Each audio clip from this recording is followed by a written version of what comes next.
श्रीगुरुभ्यो नमः। परमगुरुभ्यो नमः। श्रीमदानन्दतीर्थभगवत्पादाचार्यगुरुभ्यो नमः।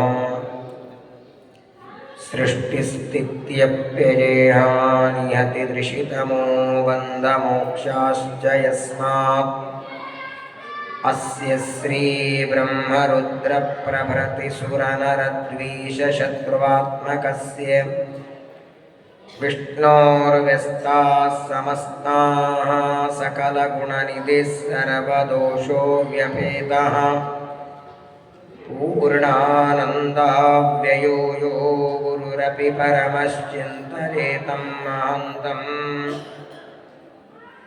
जन्माद्यस्य यतोऽन्वयादितरतश्चार्तेष्वविघ्नस्वराट् तेने ब्रह्महृदाय आदिकवये मुह्यन्ति यं सूरयः तेजो वारिमृदां यथा विनिमयो यत्र त्रिसर्गो मृषा धाम्ना स्वेन सदा निरस्तकुहकं सत्यं परं धीमहि वसुदेवसुतं देवं कंसचाणूरमर्दनं देवकी परमानन्दं कृष्णं वन्दे जगद्गुरुम्। कृष्णाय वासुदेवाय हरये परमात्मने प्रणतक्लेशनाशाय गोविन्दाय नमो नमः। आद्यादिलक्ष्मीर्भवसुप्रसन्ना विशुद्धविज्ञानसुखैकदोग्री अज्ञानहन्त्री त्रिगुणातिरिक्ता प्रज्ञाननेत्री भवसुप्रसन्ना धर्मविज्ञानवैराग्यपरमैश्वर्यशालिनः श्रीमदानन्दतीर्थभगवत्पादान् वन्दे निरन्तरम्। पूर्णप्रज्ञकृतं भाष्यं आदौ तद्भावपूर्वकं यो व्याकरोन्नमस्तस्मै पद्मनाभाख्ययोगिने साधिता किल सत्तत्वं वादिता किल दुर्मतं बोधिता किल सन्मार्गं माधवाख्ययतिं भजे। श्रुतिक्षीराब्धिमामत्यधीमन्दरमहीभृतां प्राप्ता न्यायसुधाजेन तं जनेन्द्रमहं भजे। श्रीमतो राघवेन्द्रस्य नमामि पदपङ्कजे कामिताशेषकल्याणललना कल्पपादपौ आपादमौलिपर्यन्तं गुरूणामाकृतिं स्मरेत् तेन विघ्नाः प्रणश्यन्ति सिद्ध्यन्ति च मनोरथाः। श्रीगुरुभ्यो नमः। श्रीभगवानुवाच परस्वभावकर्माणि न प्रशंसेन्न गर्हयेत् विश्वमेतात्मकं पश्यन् प्रकृत्या पुरुषेण च स्वस्त्यस्तु सताम् अशेषसन्मङ्गलानि भवन्तु।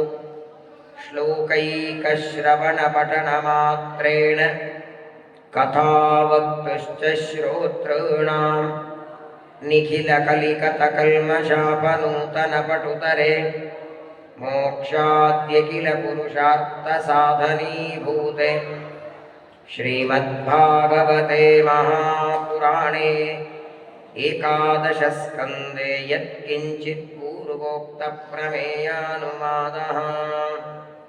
हरिः ओं हरिः ओं हरिः ओं। ಶ್ರೀಗುರುಭ್ಯೋ ನಮಃ. ಪವಿತ್ರವಾದ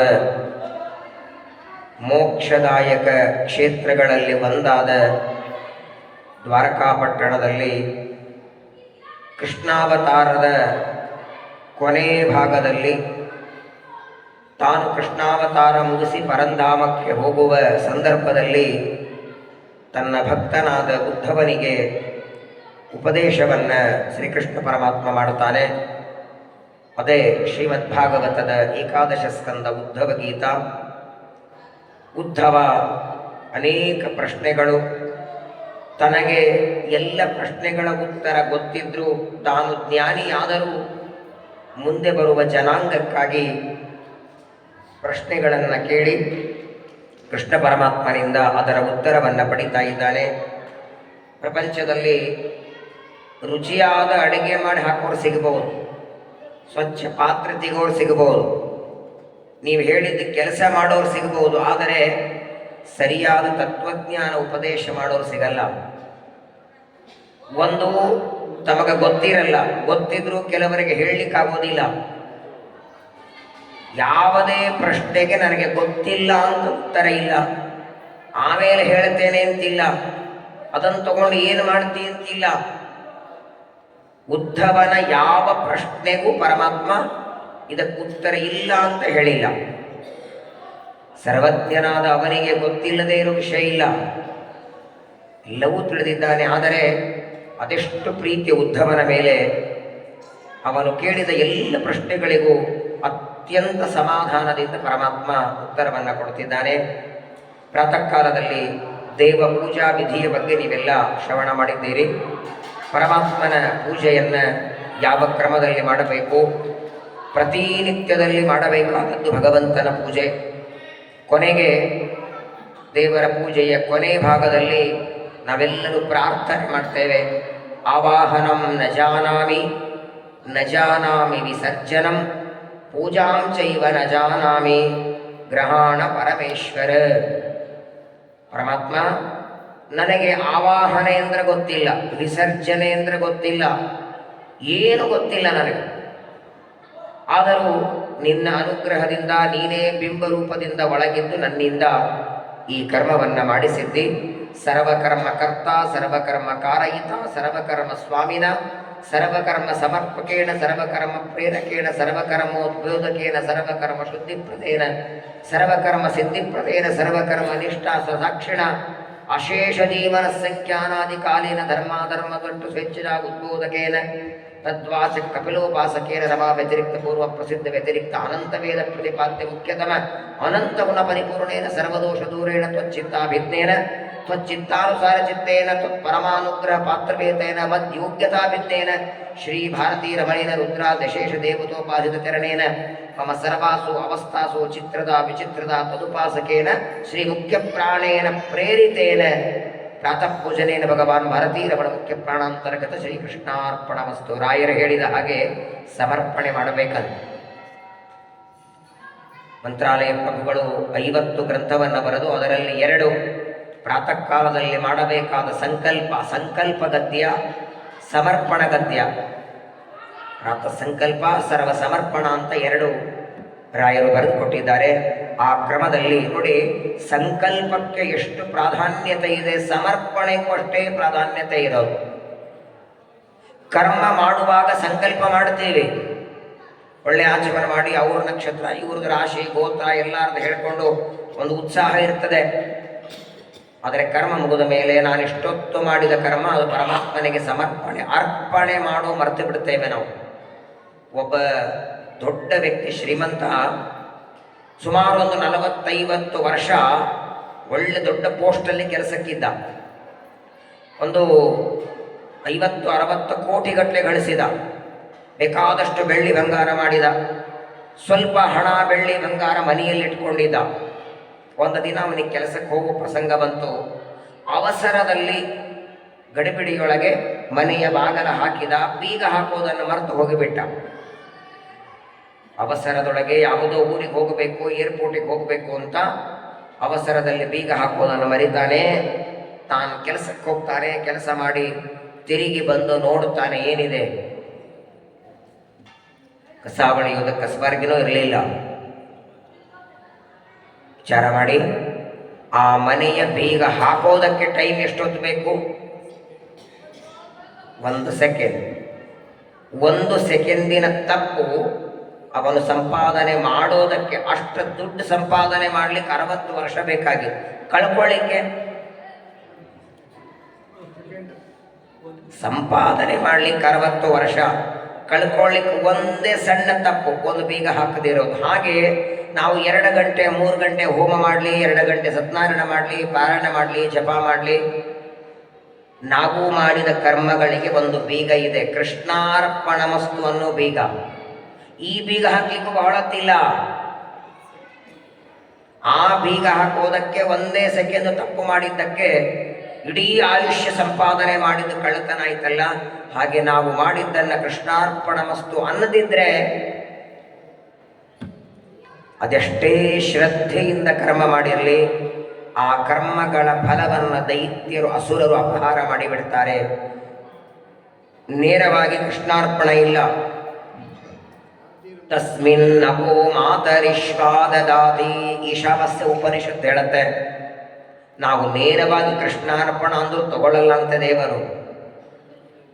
ನಾವು ಮಾಡಿದ ಕರ್ಮಗಳನ್ನು ಫಿಲ್ಟರ್ ಮಾಡಿ, ಆ ಕರ್ಮಗಳೆಲ್ಲ ಚಾಳಿಸಿ, ಅದರೊಳಗಿರುವ ತಪ್ಪುಗಳೆಲ್ಲ ಹಾಕಿ, ಅದರಲ್ಲಿರುವ ಸ್ವಲ್ಪ ಭಾಗವನ್ನು ಪರಮಾತ್ಮನಿಗೆ ಸಮರ್ಪಣೆ ಮಾಡಿ, ನನ್ನ ಭಕ್ತ ಮಾಡಿದ್ದಾನೆ ಸ್ವೀಕಾರ ಮಾಡು ಅಂತ ನಮ್ಮ ಗುರುಗಳು, ಜಗದ್ಗುರುಗಳು, ವಾಯುದೇವರು ಬೇಡಿಕೊಳ್ಳಬೇಕು. ಹಾಗಾಗಿ ಮಧ್ವಾಂತರ್ಗತ ಕೃಷ್ಣಾರ್ಪಣ ನಾವೆಲ್ಲ ಹೇಳೋದು. ಅವರೇ ನಮ್ಮ ಕರ್ಮವನ್ನು ಸಮರ್ಪಣೆ ಮಾಡ್ತಾರೆ ದೇವರಿಗೆ. ಎಷ್ಟು ಪ್ರೀತಿ ನೋಡಿ. ಮುಖ್ಯ ಪ್ರಾಣದೇವರು ಕೊಡ್ತಾರೆ, ನಮ್ಮ ಪರವಾಗಿ ಪ್ರಾರ್ಥನೆ ಮಾಡ್ತಾರೆ. ಆ ಕರ್ಮಗಳಲ್ಲಿರುವ ಲೋಪದೋಷ ಎಣಿಸ್ಬೇಡ ಅಂತಾರೆ ದೇವರಿಗೆ. ಒಂದು ವೇಳೆ ಅದರಲ್ಲಿರುವ ತಪ್ಪನ್ನೇ ನೀನು ಎಣಿಸೋದಾದರೆ ಅದರಲ್ಲಿ ಗುಣವೇ ಇಲ್ಲ, ಬರೀ ತಪ್ಪುಗಳೇ ಇರೋದು. ಮುಖ್ಯ ಪ್ರಾಣದೇವರ ಮುಖ ನೋಡಿ, ಎಷ್ಟು ಪ್ರೀತಿ ನೋಡಿ. ರಾಮಾಯಣದಲ್ಲಿ ಒಂದು ಮಾತು ಬರುತ್ತೆ. ರಾವಣ ತನ್ನ ಸಭೆಯೊಳಗೆ ಸೀತಾದೇವಿಯನ್ನು ಅಪಹಾರ ಮಾಡಿಕೊಂಡು ಬಂದದ್ದನ್ನು ಹೇಳ್ತಿರ್ತಾನೆ. ರಾಮನ ಮಡದಿಯನ್ನು ನಾನು ಅಪಹಾರ ಮಾಡಿಕೊಂಡು ಬಂದೆ ಅಂತ ಹೇಳ್ತಿರ್ತಾನೆ. ವಿಭೀಷಣ ಅಂತಾನೆ, ಮೊದಲು ಮಾಡಿದ್ದೇ ದೊಡ್ಡ ತಪ್ಪು, ಅದನ್ನು ಹೇಳ್ಕೊತಿದ್ದಾನೆ. ಸರ್ವಥಾ ರಾಮನ ಹೆಂಡತಿಯನ್ನು ತಿರುಗಿ ಒಪ್ಪಿಸು, ಅನೇಕ ಬುದ್ಧಿ ಮಾತನ್ನು ಹೇಳ್ತಾನೆ. ವಿಭೀಷಣನನ್ನ ಕಾಲಿನಿಂದ ಒದಿತಾನೆ. ನನ್ನ ತಮ್ಮನಾಗಿ ನನಗೆ ವಿರುದ್ಧವಾಗಿ ಮಾತಾಡ್ತಿ, ನನ್ನ ಜೊತೆಗಿರಬೇಡ ಅಂದ. ಉಟ್ಟ ಬಟ್ಟೆ ಮೇಲೆ ರಾವಣ ವಿಭೀಷಣನನ್ನೇ ಹೊರಗೆ ಹಾಕಿ ಬಿಡ್ತಾನೆ. ಎಲ್ಲಿ ಹೋಗಬೇಕು? ಬಂದ ಶ್ರೀರಾಮನ ಹತ್ರ ಬರ್ತಾನೆ, ರಾಮನಿಗೆ ಪ್ರಾರ್ಥನೆ ಮಾಡ್ತಾನೆ. ಇಷ್ಟೆಲ್ಲ ಕಪಿಗಳನ್ನು ದಾಸರಾಗಿ ಮಾಡ್ಕೊಂಡಿದ್ದೆ, ನನ್ನನ್ನು ನಿನ್ನ ದಾಸನಾಗಿ ಮಾಡ್ಕೋ, ನಾನು ನಿನ್ನ ದಾಸನಾಗೋದಕ್ಕೆ ಬಂದಿದ್ದೇನೆ ಅಂತ ವಿಭೀಷಣ ಅಂದರೆ, ಶ್ರೀರಾಮಚಂದ್ರ ಕಪಿಗಳಿಗೆ ಕೇಳ್ತಾನೆ, ನಿಮ್ಮ ಅಭಿಪ್ರಾಯ ಹೇಳಿ, ವಿಭೀಷಣನನ್ನ ನಮ್ಮ ಪಕ್ಷದಲ್ಲಿ ಸೇರಿಸ್ಕೋಬೇಕೋ ಬೇಡೋ? ಒಬ್ಬರಲ್ಲ ಇಬ್ಬರಲ್ಲ ಸಾವಿರಾರು ಜನ ಕಪಿಗಳು ಹೇಳ್ತಾರೆ ಬೇಡ ಅಂದ್ರು ರಾಮನಿಗೆ. ಏನಿದ್ರು ರಾವಣನ ತಮ್ಮ, ರಾವಣನ ಪಕ್ಷದಿಂದ ಬಂದಿದ್ದಾನೆ. ಯಾರಿಗೆ ಗೊತ್ತು, ಒಳ್ಳೆಯವನಾಗಿ ಬಂದಿದ್ದೇನೋ ನಿಜ, ನಿಜವಾಗಿ ಒಳ್ಳೆಯವನೋ ಒಳ್ಳೆಯವರಂತೆ ನಾಟಕ ಮಾಡ್ತಿದ್ದಾನೋ ಏನಾದರೂ ಇವರನ್ನು ನಮ್ಮ ಪಕ್ಷದಲ್ಲಿ ಸೇರಿಸ್ಕೊಳ್ಳೋದು ಬೇಡ. ಎಲ್ಲ ಕಪಿಗಳು ಬೇಡ ಅಂತಾರೆ. ಎಲ್ಲರನ್ನ ಕೇಳಿ ಆದ ಮೇಲೆ ಹನುಮಂತನನ್ನ ಕೇಳ್ತಾನೆ, ರಾಮ ನಿನ್ನ ಅಭಿಪ್ರಾಯ ಏನು ಅಂತ. ಹನುಮಂತ ದೇವರು ಹೇಳ್ತಾರೆ, ವಿಭೀಷಣ ನಮ್ಮ ಪಕ್ಷಕ್ಕೆ ಬಂದರೆ ಯಾವ ಹಾನಿ ಇಲ್ಲ, ಯಾವ ತೊಂದರೆ ಇಲ್ಲ, ಅವನು ಸಾತ್ವಿಕ ಸಜ್ಜನ, ಸ್ವಾಮಿ ಅವನನ್ನು ನಮ್ಮ ಪಕ್ಷಕ್ಕೆ ಕರ್ಕೋ ಅಂತ ಹೇಳಿದ. ಆಯಿತು ಅಂದುಬಿಟ್ಟ ರಾಮ. ಹನುಮನ ಮತವೇ ಹರಿಯ ಮತ. ಅದೆಷ್ಟು ಪ್ರೀತಿ ಮುಖ್ಯ ಪ್ರಾಣದೇವರ ಮೇಲೆ. ಯಾವ ವ್ಯಕ್ತಿಯನ್ನ ಇವ ನನ್ನವ ಅಂತ ವಾಯುದೇವರು ಸ್ವೀಕಾರ ಮಾಡ್ತಾರೆ, ಕಣ್ಣ ಮುಚ್ಚಿ ದೇವರು ಅವನನ್ನು ತನ್ನ ಭಕ್ತ ಅಂತ ಸ್ವೀಕಾರ ಮಾಡ್ತಾರೆ. ರಾಮಾವತಾರದಲ್ಲಿ ಹನುಮಂತ ದೇವರು ಸುಗ್ರೀವನನ್ನ ಹತ್ತಿರ ಮಾಡಿಕೊಂಡ್ರು, ವಾಲಿಯನ್ನ ದೂರ ಮಾಡಿದರು. ಶ್ರೀರಾಮಚಂದ್ರನು ಸುಗ್ರೀವನನ್ನ ಹತ್ತಿರ ಮಾಡಿಕೊಂಡ, ವಾಲಿಯನ್ನ ದೂರ ತಳ್ಳಿದ. ಅದೇ ವಾಲಿ ಅರ್ಜುನನಾಗಿ ಬರ್ತಾನೆ, ಅದೇ ಸುಗ್ರೀವ ಸೂರ್ಯನಾಗಿ ಬರ್ತಾನೆ, ಕರ್ಣನಾಗಿ. ಆದರೆ ಕೃಷ್ಣಾವತಾರದಲ್ಲಿ ಭೀಮನಿಗೆ ಅರ್ಜುನ ಹತ್ತಿರ ಆದ, ಕರ್ಣ ದೂರ ಆದ. ಕೃಷ್ಣನು ಅರ್ಜುನನನ್ನು ಹತ್ತಿರ ಮಾಡಿಕೊಳ್ತಾನೆ, ಕರ್ಣನನ್ನು ದೂರ ತಳ್ಳಿದ. ಇದನ್ನು ನಾವು ಭಗವಂತನ ದೃಷ್ಟಿಯಲ್ಲಿ ನೋಡ್ತೇವೆ. ಹಾಗಾಗಿ ಉದ್ಧವನಿಗೆ ಕೃಷ್ಣ ಹೇಳ್ತಾನೆ, ವಾಯುದೇವರಲ್ಲಿ ಅಂತರ್ಗತನಾದ ನನಗೆ ಮಾಡಿದ ಕರ್ಮಗಳೆಲ್ಲ ಸಮರ್ಪಣೆ, ಇದು ಒಂದು ದೊಡ್ಡದಾದ ಅಂಗ. ಆ ಕರ್ಮಗಳನ್ನು ಪರಮಾತ್ಮನಿಗೆ ಸಮರ್ಪಣೆ ಮಾಡಿ, ಯಾರಿಗೆ ಗೊತ್ತು, ಇವತ್ತು ನಮಗೆ ನಿಮಗೆ ಶಾಲಿಗ್ರಾಮದ ಪೂಜೆ ಅಭಿಷೇಕ ಮಾಡೋ ದೇಹ ಬಂದಿದೆ. ಇರುವೆಯಾದಾಗ ಸೊಳ್ಳೆಯಾದಾಗ ಪೂಜೆ ಮಾಡು ಅಂತ ಯಾರು ಉಪದೇಶ ಮಾಡಿದ್ರು ಏನು ಲಾಭ ಇಲ್ಲ. ಆಗ ಸಾಧನ ಶರೀರವಿದು ನೀ ದಯದಿ ಕೊಟ್ಟದ್ದು ಸಾಧಾರಣವಲ್ಲ ಸಾಧು ಪ್ರಿಯನೇ, ಸಾಧಾರಣವಲ್ಲ. ಕಳೆದದ್ದು ಹೋಯಿತು, ಹಿಂದೆ ಹೋದ ಬಾಲ್ಯ, ಕೌಮಾರ, ಯೌವನ, ಈಗ ಮತ್ತೆ ಬಾಂದ್ರ ಬರೋದಿಲ್ಲ. ಒಬ್ಬ ತಂದೆಗೆ ಒಬ್ಬನೇ ಮಗ ಇದ್ದ, ತುಂಬ ಬಡುವ ದಂಪತಿಗಳು. ದೇವರ ಪೂಜೆ ಮಾಡಿಕೊಂಡು ಏನೋ ತನಗೆ ಬಂದದ್ದೆರಡು ಮಂತ್ರ ಹೇಳ್ಕೊಂಡು ಬದುಕ್ತಿದ್ದ. ಒಬ್ಬನೇ ಮಗ. ಮಗನಿಗೆ ತಂದೆ ನಿತ್ಯ ಹೇಳಬೇಕು, ಏನಾದರೂ ಮಾಡು, ಏನಾದರೂ ಮಾಡು, ಜಪ ಮಾಡು, ಪಾರಾಯಣ ಮಾಡು, ಪೂಜೆ ಮಾಡು, ಯಾರಾದರೂ ಆಚಾರ ಪಾಠ ಹೇಳಿದರೆ ಪಾಠಕ್ಕೆ ಹೋಗು, ಪ್ರವಚನಕ್ಕೆ ಹೋಗು. ಉಳಿದೆಲ್ಲ ಮಾಡ್ತಿದ್ದ. ತಂದೆ ಹೇಳಿದ್ದು ಪ್ರವಚನ ಅಂದರೆ ಬೇಡ ಅಂತಿದ್ದ. ಪಾಠಕ್ಕೆ ಪ್ರವಚನಕ್ಕೆ ಹೋಗು ಅಂತ ಮಗನಿಗೆ ಹೇಳಿ ಹೇಳಿ ಹೇಳಿ ಕೊನೆಗೆ ತಂದೆಗೆ ದೊಡ್ಡ ಚಿಂತೆ ಆಯಿತಂತೆ, ಮುಂದೇನು ಮಗನ ಪರಿಸ್ಥಿತಿ. ಒಂದು ದಿನ ವೃದ್ಧಾಪ್ಯ ಬಂತು ತಂದೆಗೆ, ಕೊನೆ ಕಾಲ, ಹಾಸಿಗೆ ಹಿಡಿದಿದ್ದಾರೆ. ಇನ್ನೇನು 2-3 ದಿನ ಉಳಿದಿತ್ತು. ಅನ್ನ ನೀರು ಬಿಟ್ಟ. ಒಂದು ದಿನ ಮಗನನ್ನು ಕರೆದು 2 ಪತ್ರ ಕೊಟ್ಟ ಅಂತೆ ಅಪ್ಪ. ಏನಿದು ಪತ್ರ ಅಂತ ಮಗ ಕೇಳ್ತಾನೆ. ಓದು ಅಂದ. ಒಂದು ಪತ್ರವನ್ನು ಮಗ ತೆಗೆದು ಓದ್ತಾನೆ. ನೋಡು, ನಾನು ಇವತ್ತಿನವರೆಗೆ ನಿನಗೇನು ಬಹಳ ಆಸ್ತಿ ಮಾಡಲಿಕ್ಕಾಗಿಲ್ಲ, ಇರೋಗಿ ಒಂದು ಮನೆಯೇ ನಿನಗೆ ಆಸ್ತಿ ಮಾಡಿದ್ದೇನೆ, ಬಹಳ ಏನು ಮಾಡಿಲ್ಲ ಅಂತ ಒಂದು ಪತ್ರದಲ್ಲಿ ಬರೆದಿದ್ದ. ಇನ್ನೊಂದು ಪತ್ರ ಏನು ಅಂತ ಮಗ ಕೇಳಿದ. ಅದನ್ನು ಇವಾಗ ಓದಬೇಡ ಅಂತಾನೆ ಅಪ್ಪ. ಈ ಇನ್ನೊಂದು ಪತ್ರವನ್ನು ಇನ್ನೊಂದು 2-3 ದಿನದಲ್ಲಿ ನಾನು ಹೋಗ್ತೇನೆ. ಗೊತ್ತಾಗಿತ್ತು ಅವನಿಗೆ. ನಾನು ಹೋದ ಮೇಲೆ ನನ್ನ ಹೆಣವನ್ನು ಚಿತೆ ಮೇಲೆ ಇಟ್ಟು ಬೆಂಕಿ ಹಚ್ಚಿದೆಲ್ಲ, ಆಗಿ ಪತ್ರ ಓದು ಅಂದ. ಆಶ್ಚರ್ಯ ಆಯಿತು ಮಗನಿಗೆ. ಹಿಂಗೆ ಯಾರಾದರೂ ಹೇಳ್ತಾರ?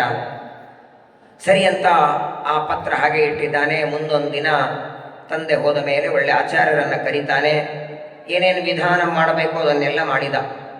ನಿನ್ನೆ ದಿವಸ ನಮ್ಮ ರಾಜಾರಾವ್ ಕೇಳಿದ್ದಾರೆ ಅಂತ ನಾನು ಹೇಳ್ತೇನೆ. ಅದು ಇಲ್ಲಿ ಬರೋ ವಿಷಯ ಅಲ್ಲ, ಅದು ಗರುಡ ಪುರಾಣದಲ್ಲಿ ಬರೋ ವಿಷಯ. ಅವ್ರು ಕೇಳಿದ್ದಕ್ಕೆ ಇಷ್ಟು ಜ್ಞಾನ ಆದರೂ ನಮ್ಮ ಮಕ್ಕಳಿಗಿರಬೇಕು. ಕೊನೆ ಕಾಲ ಬಂದಾಗ ಮೊಟ್ಟ ಮೊದಲನೇದಾಗಿ ಇಡೀ ಆಯುಷ್ಯ ಪಾಠ ಮಾಡಿ, ಪ್ರವಚನ ಮಾಡಿ, ಸಾಧನ ಮಾಡಿರ್ತಾರೆ. ಅಂತಹ ತಂದೆ ತಾಯಿಗಳನ್ನು ಕೊನೆ ಕಾಲದಲ್ಲಿ ಮಕ್ಕಳು ಮಾಡಬೇಕಾದ ಕರ್ತವ್ಯ ಇಷ್ಟಾದರೂ ಮಕ್ಕಳಿಗೆ ಗೊತ್ತಿರಬೇಕು.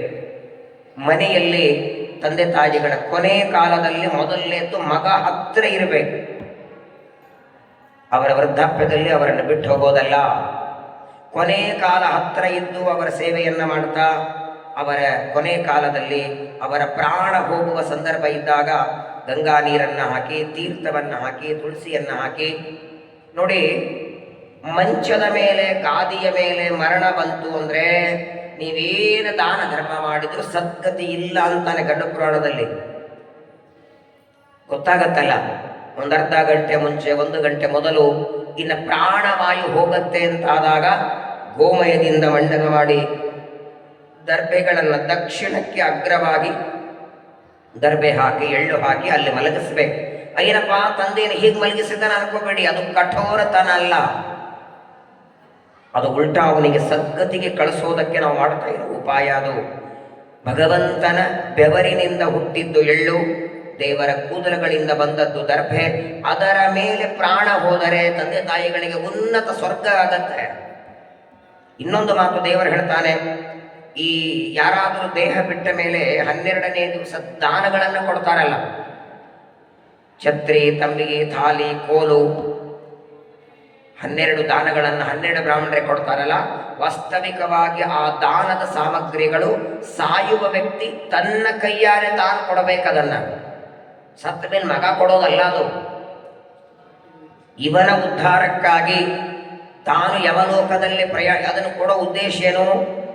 ಇಲ್ಲಿ ಚಪ್ಪಲಿ ಯಾಕೆ ಕೊಡ್ತಾನೆ? ದೇಹ ಬಿಟ್ಟ ಮೇಲೆ ಯಮಲೋಕದ ಮಾರ್ಗದಲ್ಲಿ ಹೋಗುವಾಗ ಪ್ರಚಂಡ ಬಿಸಿಲು, ಯಮದೂತರಿಗಂತಾನೆ ಕಾಲಲ್ಲಿ ಚಪ್ಪಲಿ ಕೊಡಿ. ನೀನು ಕೊಟ್ಟಿದ್ದೀಯಾ ಬ್ರಾಹ್ಮಣನಿಗೆ? ಅಕಸ್ಮಾತ್ತಾಗಿ ನೀವು ಚಪ್ಪಲಿ ಕೊಟ್ಟಿದ್ರೆ ನಿಮಗಲ್ಲಿ ಚಪ್ಪಲಿ ಕೊಡ್ತಾರೆ. ಜೋರಾಗಿ ಮಳೆ ಬರ್ತಿದೆ, ಒಂದೇನಾದ್ರೂ ಛತ್ರಿ ಕೊಡಿ ಅಂದಾಗ ಇಲ್ಲಿ ನೀನು ಛತ್ರಿ ಕೊಟ್ಟಿದ್ಯಾ, ಛತ್ರಿ ಕೊಡ್ತಾರೆ. ಇಲ್ಲೇನೇನು ದಾನ ಇವನು ಮಾಡಿರ್ತಾನೋ ಅದನ್ನ ಪರಲೋಕದ ಮಾರ್ಗದಲ್ಲಿ ಅದನ್ನು ಪಡಿತಾನೆ. ಹಾಗಾಗಿ ಆ ಎಲ್ಲ ದಾನದ ಸಾಮಗ್ರಿಗಳನ್ನು ತಂದು ತನ್ನ ಮರಣ ಕಾಲದಲ್ಲಿ ತಾನೇ ತನ್ನ ಕೈಯಾರೆ ಕೊಡಬೇಕಂತಿದೆ. ಮಗ ಮುಂದೆ ಕೊಡ್ತಾನೋ ಬಿಡ್ತಾನೋ ಗೊತ್ತಿಲ್ಲ, ಕೊಟ್ರೆ ಬೋನಸ್ ಅದು ಎರಡನೇದಾಗಲಿ. ಯಾರಿಗೆ ಗೊತ್ತು ಇವತ್ತಿನ ಮಕ್ಕಳು ಏನು ಮಾಡ್ತಾರೆ ಅಂತ? ಅವರೇ ಬೆಂಕಿ ಹಚ್ಚಿದ್ರು ಬೇಕಾದಷ್ಟಾಗಿದೆ. ಶ್ರಾದ್ದ ಕರ್ಮ ಸರಿಯಾಗಿ ಮಾಡೋದಿಲ್ಲ, ಎಲ್ಲೋ ಮಾಡ್ತಾರೆ, ಏನೋ ಮಾಡ್ತಾರೆ, ಸೂತಕಾಚರಣೆ ಮಾಡೋದಿಲ್ಲ. ಕಲಿಯುಗ ಇದು. ತನ್ನ ಕೈಯಾರೆ ತಾನೇ ಪದಾರ್ಥ ತಂದು ಕೊಡಬೇಕಾದರೆ ಇವಾಗ ಯಾರೋ ಪದಾರ್ಥ ಏನೋ ದಾನವನ್ನು ಕೊಟ್ಟು ಒಂದು 2-3 ದಿವಸಕ್ಕೆ ಹೋದರೆ ಅಯ್ಯೋ ಬದುಕ್ತಿದ್ರೆ ಅವ್ರು ಆಚಾರ ದಾನ ಕೊಡು ಅಂದ್ರು ಅದಕ್ಕೆ ಹೋದ್ರು ಅಂತಾರೆ. ಹಾಗೆಲ್ಲ ತಿಳ್ಕೊಬೇಡಿ. ಶಾಸ್ತ್ರಗಳಲ್ಲಿ ಕಾಕತಾಲೀಯ ನ್ಯಾಯ ಅಂತ ಒಂದು ಬರ್ತದೆ. ಒಂದು ಗಿಡದ ಕೊಂಬೆ ಗಾಳಿಗೆ ಅಲ್ಲಾಡಿ ಮುರಿಯೋದಕ್ಕಾಗಿದೆ. ಅಕಸ್ಮಾತ್ತಾಗಿ ಕಾಗೆ ಕೂಡುತ್ತದೆ, ಟೊಂಗೆ ಮುರಿದು ಬೀಳುತ್ತದೆ, ಕಾಗೆ ಮುರಿತು ಅಂತಾರ. ಹಾಗಾಗಿ ಅವನು ಮರಣ ಬರೋದಕ್ಕೂ ದಾನ ಕೊಡೋದಕ್ಕೂ ಸಂಬಂಧ ಇಲ್ಲ. ಇಷ್ಟು ವಿಚಾರ ಮಕ್ಕಳಿಗೆ ಗೊತ್ತಿರಬೇಕು. ತಂದೆ ತಾಯಿಗಳ ಮರಣವಾದಾಗ ಮರಣದ ಕಾಲದಲ್ಲಿ ಮನೆಯಲ್ಲಿ ಯಾರನ್ನು ಮುಟ್ಟಬಾರದು. ಆ ದೇಹವನ್ನ ಮನೆಯಲ್ಲಿ ಮಧ್ಯಭಾಗದಲ್ಲಿ ಮಲಗಿಸ್ಬೇಕು, ದಕ್ಷಿಣಕ್ಕೆ ಮುಖವಾಗಿ ಮಲಗಿಸ್ಬೇಕು. ಇಷ್ಟು ವಿಚಾರಗಳು. ಯಾಕಂದ್ರೆ ಆ ಪುರೋಹಿತರು ಆಚಾರ ಬರೋವರೆ ಏನು ಮಾಡಬೇಕಂತ ಗೊತ್ತಿರಲ್ಲ. ಎಷ್ಟೋ ಕಡೆಗೆ ಅವರ ಆಚಾರ ಬಂದ ಮೇಲೆ ಗಾದಿ ಮೇಲೆ ಕೆಳಗಿಳಿಸು ಅಂತಾರೆ. ಹಾಗೆಲ್ಲ ಮಾಡಿ ಇಡೀ ಆಯುಷ್ಯ ಬ್ರಾಹ್ಮಣ ಒಂದು ದಿನ ದೇವರ ಪೂಜೆ ಬಿಟ್ಟವರಲ್ಲ. ಎಷ್ಟೋ ಕಡೆಗೆ ನೋಡಿ ದೇವರ ಪೂಜೆ ಮಾಡ್ತಿರ್ತಾರೆ, ಪಾರಾಯಣ ಮಾಡ್ತಾರೆ, ಜಪ ಮಾಡ್ತಾರೆ. ಅಂಥವರಿಗೆ ಎಂಥ ಮಕ್ಕಳು ಹುಟ್ಟಿರ್ತಾರೆ. ಜನ್ಮಾಂತರದ ಕರ್ಮದಿಂದ ಆ ಜೀವಕ್ಕೆ ಸದ್ಗತಿಯಾಗೋದಕ್ಕೆ ಮಕ್ಕಳು ಕೊನೆ ಕಾಲದಲ್ಲಿ ಮಾಡಬೇಕಾದದ್ದು. ಅದನ್ನು ಈ ಮಗನು ಮಾಡ್ತಾನೆ. ತಂದೆ ಹೋದ ಮೇಲೆ ಸ್ಮಶಾನಕ್ಕೆ ಬಂದರು, ಚಿತೆ ಮೇಲೆ ದೇಹ ಇಟ್ಟಿದ್ದಾರೆ. ಇನ್ನೇನು ಬೆಂಕಿ ಹಚ್ಚಬೇಕು ನೆನಪಾಯಿತು ಇವನಿಗೆ. ನಮ್ಮಪ್ಪ ಏನೋ ಪತ್ರ ಬರೆದಿದ್ದಾರೆ ಅಂತ. ಏನು ಬರೆದಿದ್ದಾರೆ ಅಂತ ಇನ್ನೊಂದು ಪತ್ರ ಇತ್ತಲ್ಲ, ಒಂದು ಪತ್ರ ಮನೆಯಲ್ಲಿ ಓದಿದ್ದ, ಇನ್ನೊಂದು ಪತ್ರ ಅದನ್ನು ತೆಗೆದು ಓದ್ತಾನೆ. ಆ ಪತ್ರದಲ್ಲಿ ತನ್ನ ದುಃಖವನ್ನು ಹೇಳ್ಕೊಂಡಿದ್ದ ಅಪ್ಪ. ನೇರವಾಗಿ ಹೇಳಲಿಲ್ಲ ಮಗನಿಗೆ ಬದುಕಿದ್ದಾಗ. ಎಲ್ಲಿ ನೇರವಾಗಿ ಹೇಳಿದ್ರೆ ಮನಸ್ಸಿಗೆ ಹಚ್ಕೊಳ್ತಾನೆ ಅಂತ ಪತ್ರದಲ್ಲಿ ಬರೆದಿದ್ದ.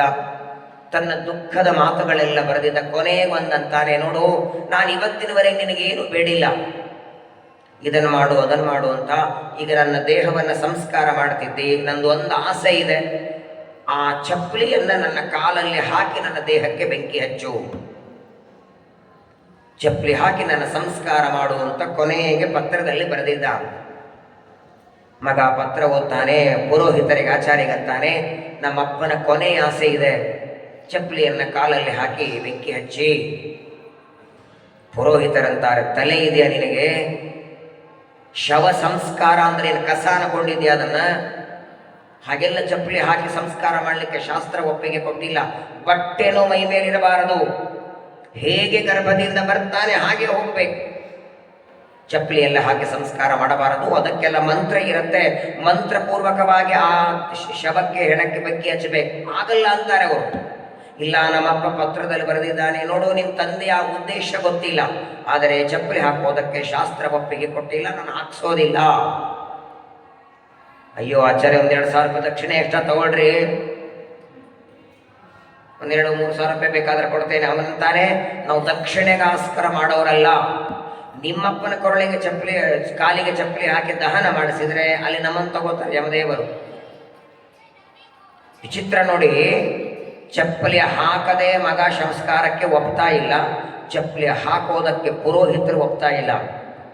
ಒಂದು ಬೆಳಗ್ಗೆ 9 ಗಂಟೆಗೆ ಚಿತೆ ಮೇಲೆ ಹೆಣ ಇಟ್ಟಿದ್ದಾರೆ, ಮಧ್ಯಾಹ್ನ 5 ಗಂಟೆ ಆಯ್ತು, ಇದೇ ಹರಟೆ. ಹಗ್ಗ ಹರಿತಾ ಇಲ್ಲ, ಕೋಲು ಮುರಿತಾ ಇಲ್ಲ.